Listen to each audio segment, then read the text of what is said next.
Revenge எவ்வளவு என்னை படுத்திட்டான் தெரியுமா? எனக்கு அவனை பழி வாங்கியே தீரணும்.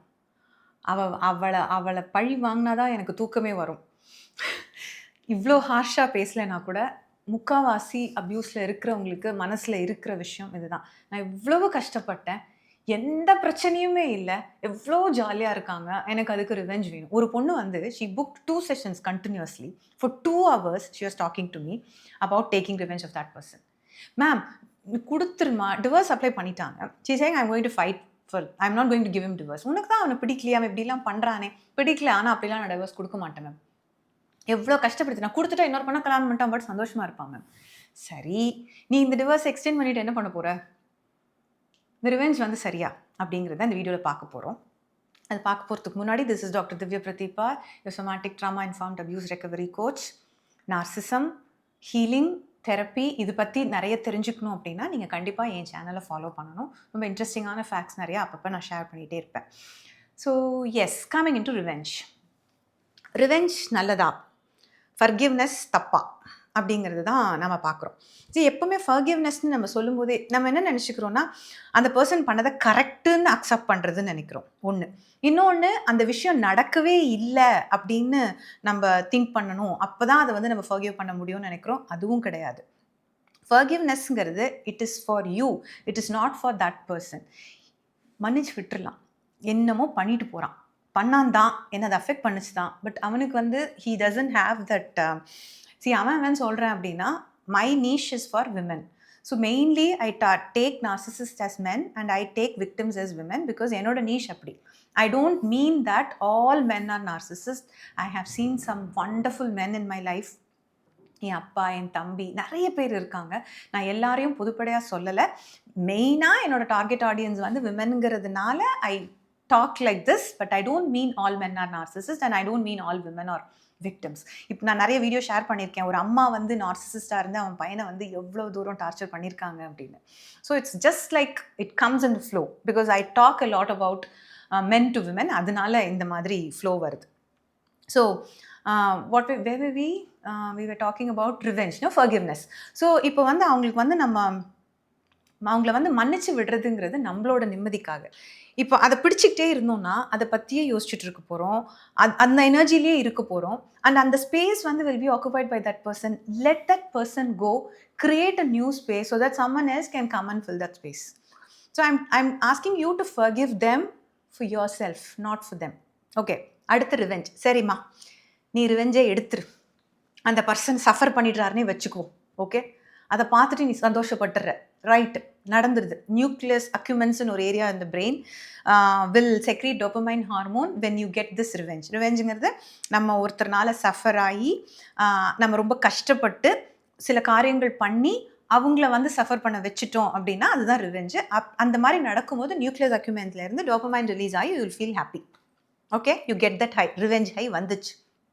பட் நீங்கள் அந்த டைப் ஆஃப் பர்சன் இல்லைன்னு வச்சுக்கோங்களேன், அதாவது இன்னொருத்தரை சஃபர் பண்ணி சந்தோஷம் பார்க்குற ஆளாக இல்லை அப்படின்னா கொஞ்சம் நேரம் கழித்து உங்களுக்கு வந்து you will not feel good.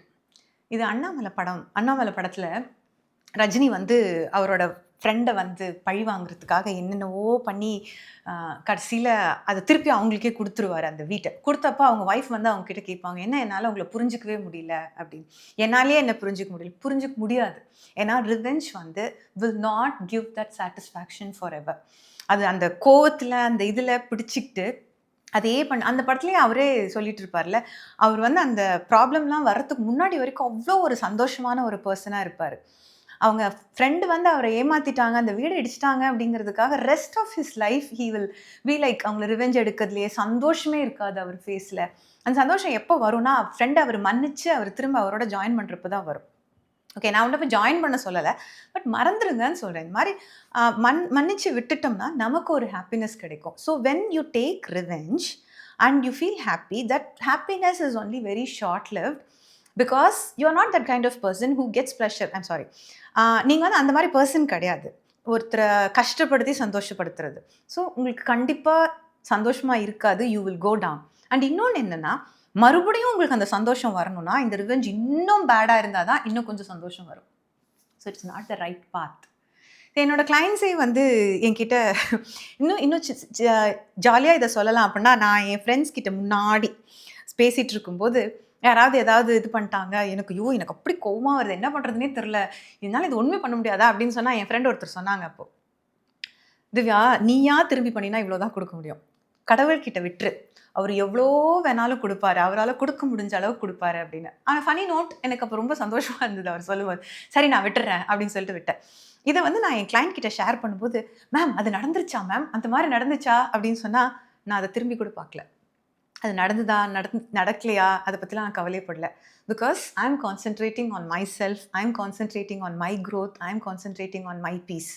இது சொல்லும்போதே எனக்கு ரொம்ப ஹேப்பியா இருக்கு. ரொம்ப சந்தோஷமா இருக்கு. ரொம்ப பெருமையா இருக்கு. ஸோ ரிவெஞ்ச விட்டுருங்க. ரிவெஞ்சுன்னு சொன்னாலே அந்த ஃபேஷியல் ஃபீச்சர்ஸ்ல இருந்து உடம்புல tension, energy is a wrong energy. So let's forget about revenge. Right, wrong உலகத்துல கிடையவே கிடையாதுங்க. நம்ம இப்போ நான் என்ன தப்பு பண்ணேன்? இதெல்லாம் நான் அனுபவிக்கிறதுக்கு அப்படின்னு கேட்டோம்னா, அதுக்கு பதில் என்கிட்ட இல்ல. என்னோட லைஃப்ல இதெல்லாம் நடந்ததுக்கும் என்ன காரணம்னு எனக்கு I have no idea. So அவ்ளோ நல்ல பேரண்ட்ஸு. எங்க அப்பா வந்து எல்லாரும் அந்த ரூ. 50 டாக்டர், ரூ. 5 டாக்டர்ம்பாங்க. இன்னைக்கு வரைக்கும் அவர் அப்படிதான்.